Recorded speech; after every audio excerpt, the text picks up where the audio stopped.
So apparently a castle once stood in this very spot. A castle, can you believe? A castle.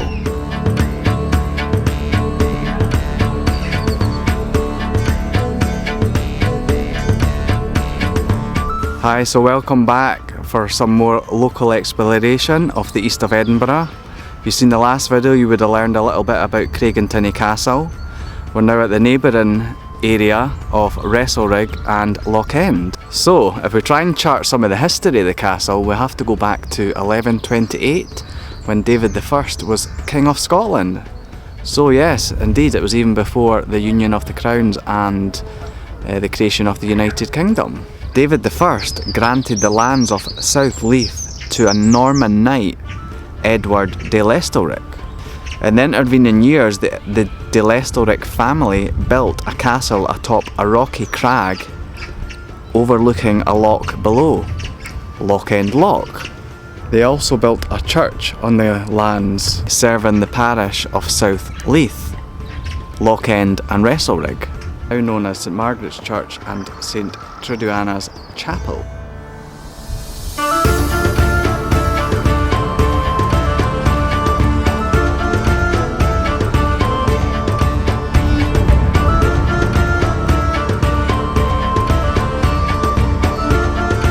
Triduana was an early Christian woman believed to have lived between the 4th and 8th century, but it's unknown if this church was built because of her. However, it is believed to have held her relics.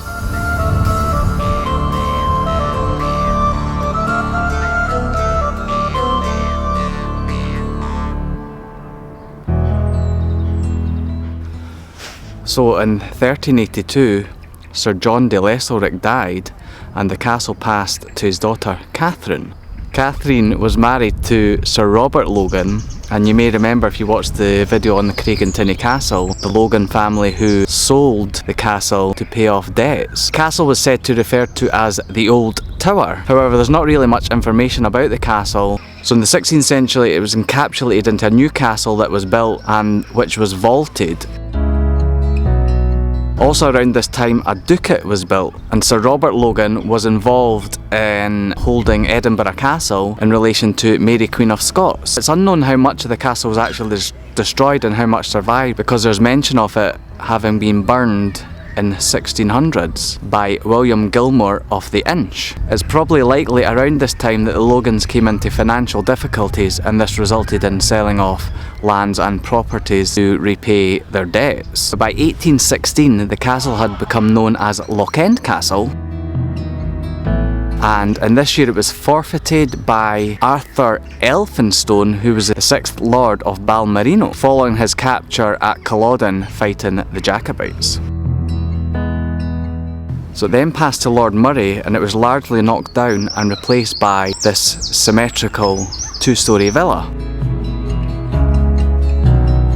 It's likely the foundations of the castle were used for the villa, and in fact on the west side you can see, perched on the rocky crags, the old fireplace and corbel.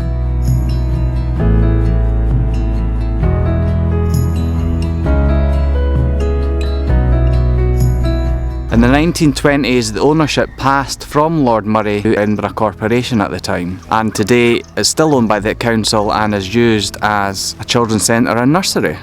So Lochend Loch was used as the main water supply for much of the surrounding area. Leith shared Edinburgh's water supply from the mid-18th century, and the final water supplies from the loch were sealed off in 1920. The ducat was built in the 16th century to supply pigeons to the castle. In 1564 it was used as a plague kiln to burn the clothes and bedding of those who had contracted the plague. In the 19th century it served as a boathouse for the Royal Humane Society, who were set up to save people from drowning in the loch. The boat was also used in winter to survey the thickness of the ice for curling, and is now actually a Category B listed building. So the Lochend Park and the loch itself does have some interesting history. It was said to be bottomless when a cart went into it and was never to be seen again. So I hope you found that interesting. As you can see today, the loch's still very popular with wildlife, families, dog walkers. So thanks for watching, and we'll see you on the next exploration.